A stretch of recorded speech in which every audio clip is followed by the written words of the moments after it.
Oh, $350 billion. Pause. That's SpaceX's rumored valuation when it goes public. And here's what nobody's telling you. If you own an S&P 500 or NASDAQ 100 index fund, you're about to become a SpaceX investor, whether you plan to or not. This isn't optional. This is how the system works.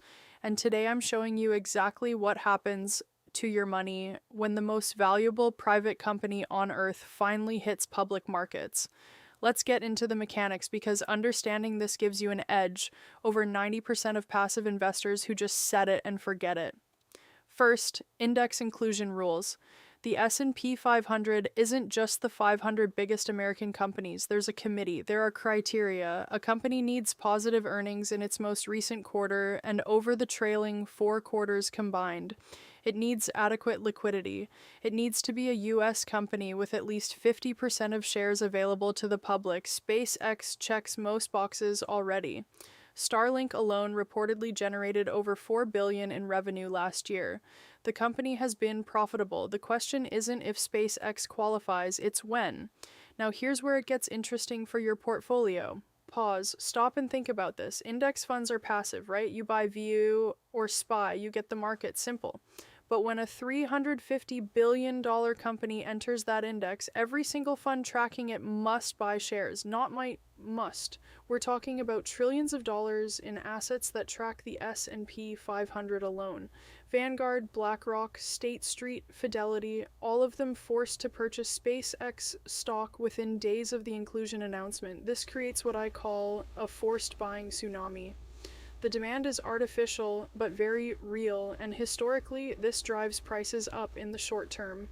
Research from S&P Dow Jones shows that stocks added to the S&P 500 see an average bump leading into their inclusion date, but here's the pattern interrupt you need. Pause. This also means something in your portfolio gets sold. Index funds are zero-sum in terms of allocation. SpaceX goes in, something else gets reduced. If SpaceX enters at a 3 to 4% weighting, which a $350 billion valuation would justify, fund managers must trim other positions to make room. Who gets cut? Likely the smallest components, companies hovering near the bottom of the index by market cap, or the committee could remove a company entirely to make room. Either way, your exposure shifts automatically. Let me give you real numbers. The smallest current S&P 500 component has a market cap around $8 billion. SpaceX, at $350 billion, would instantly become a top 10 holding. That's larger than Berkshire Hathaway's B shares, larger than JP Morgan. We're talking about a seismic re-weighting. Now the NASDAQ 100, different index, different rules, same principle. Pause. The NASDAQ 100 is 100 of the largest non-financial companies on the NASDAQ exchange. If SpaceX lists on NASDAQ, which seems likely given tech company preferences, it would almost certainly qualify for inclusion. QQQ holders, listen carefully. The NASDAQ 100 is more concentrated than the S&P 500. SpaceX entering could mean a 5 to 7% allocation. Your tech-heavy portfolio suddenly becomes a tech plus aerospace portfolio. You didn't choose this. The index rules chose it for you. And here's something most analysts aren't discussing.